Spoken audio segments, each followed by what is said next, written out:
There's so many crazy and amazing plugins out there that you might quickly forget about the fact that most DAWs come with some pretty decent stock tools. So in this video, I want to talk about 10 Ableton Live tools, which in my opinion are oftentimes overlooked or underrated. But before we jump in, I have a little sample shop where I also just uploaded a free rag for Ableton Live Saturator. Feel free to check out the link in the description. But now let's go. Let's start with a tool that's not specific to Ableton Live, but in my opinion, definitely underrated. And that's a simple gate. Obviously, there are many fancy tools out there for controlling dynamics and transients or for sound design, but oftentimes a simple tool like a gate can already get quite a few jobs done. So let's say we have a drum loop, for example, this one right here. Kind of dirty. Let's say we want to clean it up a bit with a gate and some basic settings. We're now chopping off the tails of the drums. But with this floor control, we can bring in the dirty sound again. This would be all the way, so the gate isn't doing anything. Now we can blend the two, kind of to decide, okay, how much dirtiness, filthiness do we want in our loop? And if you want to go fancy, you can even modulate this a bit and create some accents by doing that. But as I said, a gate cannot just be helpful for mixing and cleaning things up. It can also be useful for sound design. In this example, we have a chord sound. It's being chopped by a gate that's controlled by a sidechain trigger. So more specifically, we have this little snare hit playing this MIDI rhythm. And then we have this chord sound coming from Diva. And then if we turn on the gate, which is being triggered by the sidechain trigger, in context. If you want to see more about this specific technique, I actually made a video on this. It's a remake of a track by the Cab Drivers Correspondence. You can find a link to the video in the description. But let's move on to the next tool. And for that, we're going to stay with this example for a second. Let's say we slowly want to bring in the chord sound and automate the volume over here of the mixer. So let's record that in real quick.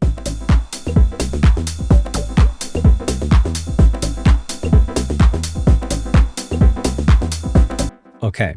So now we created some automation.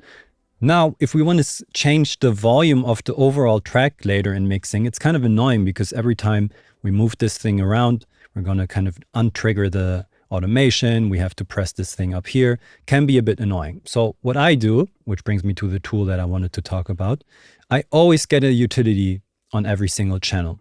I always throw a utility onto every track because now you kind of can control very easily the volume, even the width, put the bass and mono and things like that. And I usually would, instead of using the mixer for automation, let's get rid of this automation. If I want to do some automation, I use the gain control of the utility on a channel. So later on, I can still easily in mixing control all the levels for the different channels. I even take it one step further. If I create a new track, audio track or MIDI track, you can see I already have some effects on here. So I always have a utility on there. And if you create a new track and just throw whatever you want to have on there, you can save that, if you right click on the track, as your default audio track. So right here it says save as default audio track, which is nice. So whenever I open up a new track, I already have utility on there, which I find pretty useful. And that also brings us straight to the next underrated tool, and that's EQ8. Just like utility, I have an EQ on every single channel because instead of loading it up every single time, it makes sense to have it in there. And EQ8 has so many cool features which are useful for mixing. Let's say, for example, we have this shaker sound right here. Sometimes I want to create some stereo width, for example, but panning things can be a bit too drastic. So in EQ8, you also have these functions right here. You can decide between stereo, left, right, and mid-side. Let's do left, right, for example.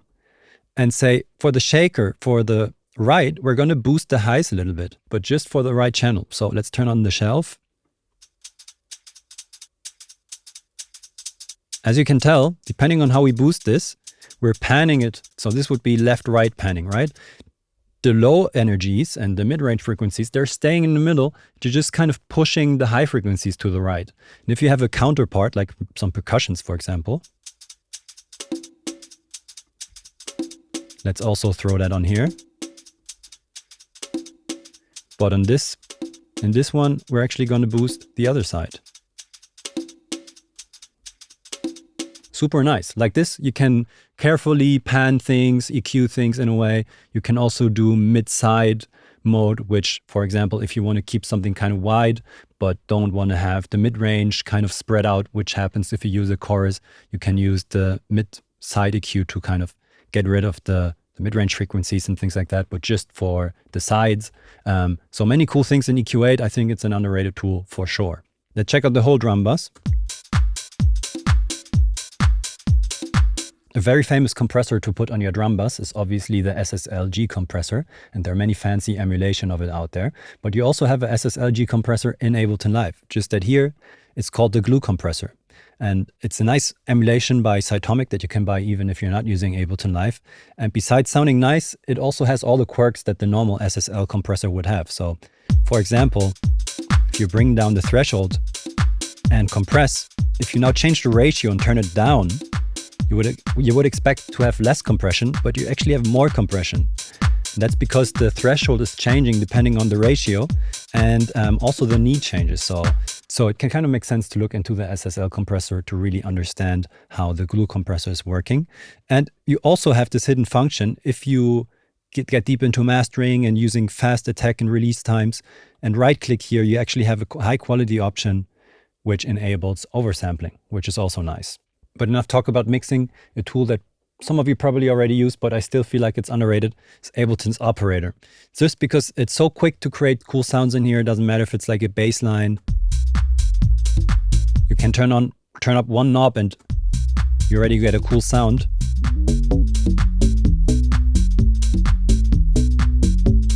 And because everything is so upfront and so easy to see, and you just click here and have all the envelopes and stuff, it's really intuitive to create some cool sounds pretty quickly. In another video, for example, I very quickly created a nice housey key sound with Operator in seconds, basically. Make sure to check that out if you want to know more about Operator. But now let's say this bass sound, let's say like this, it's a bit too clean and we want to dirty it up a little bit with, for example, an amp emulation. You might think, okay, I want to put something fancy on there, like an amp emulation by Softube. And if you head over to the shop, you will see they are quite pricey.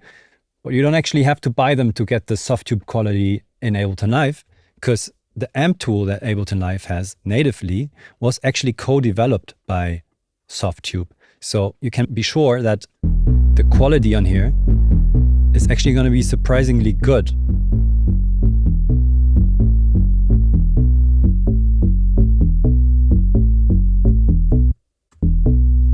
Surprisingly good. So if you're wondering, are the Ableton Live native plugins as good as the third-party stuff that you can find out there, I think Ableton wants to make sure that the quality is pretty high, and they will consult or collaborate with other companies to make sure the quality is on point as for this amp sound. And that's also true for the next tool that we're going to take a look at.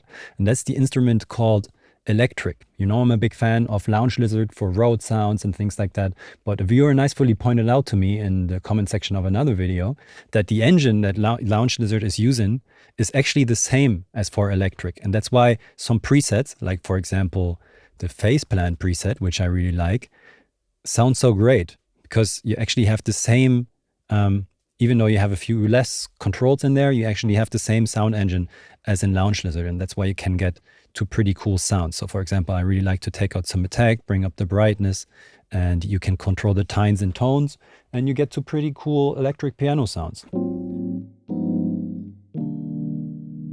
Pretty nice.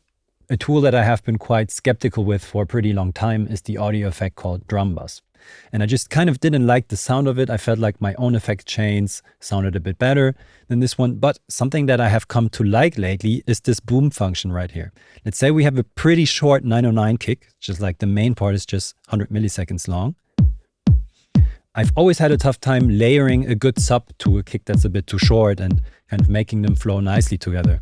With the boom function, you can actually decide your fundamental note, and then just bring in a sine wave. Obviously, this is going to turn things up a bit, but as you can see, and here, it sounds pretty good. And it's creating this tail down here, and we can tune this right away. Let's say we're going to bring this up in hertz. We're going to get it in A, for example. So you can see, you can even now decide how long do you want this tail to be. So this is kind of how loud it will get. And then we bring down the decay. So I've tried this out on quite a few kicks, and sometimes when I'm missing this extra sub, this works out quite well, surprisingly. So for me, this is another underrated tool. So we have our bass drum. And now I feel like adding a little percussion groove. And I just have some 7/7 samples here. So let's do something very simple and just draw this in.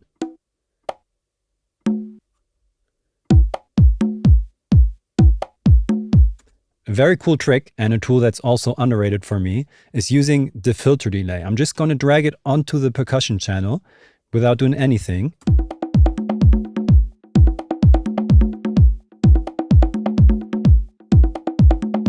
It creates all these crazy ghost notes and things flying around.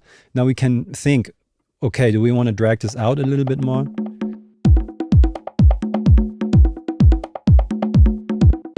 With just 3 notes, we can create crazy percussion grooves using the filter delay. But it's also useful for many other things. I encourage you to check it out. All the different presets are pretty cool. You can do many things with that. So you might want to give the filter delay another shot.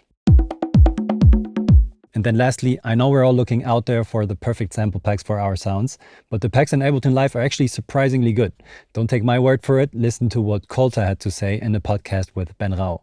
To be honest, I never checked out the drum racks from Ableton because I thought they were cheap or something, you know. Don't know I've why never I thought checked that them way. out, but now that you're telling me, I think I have to check them out as well. Yeah, and then I saw like on a collaboration project that I did with Marcelo, he used like a lot from the drum racks inside of Ableton. And I thought like, man, it sounds so crisp. I always wanted to do something like this as well. And he just got it from the drum racks in Ableton.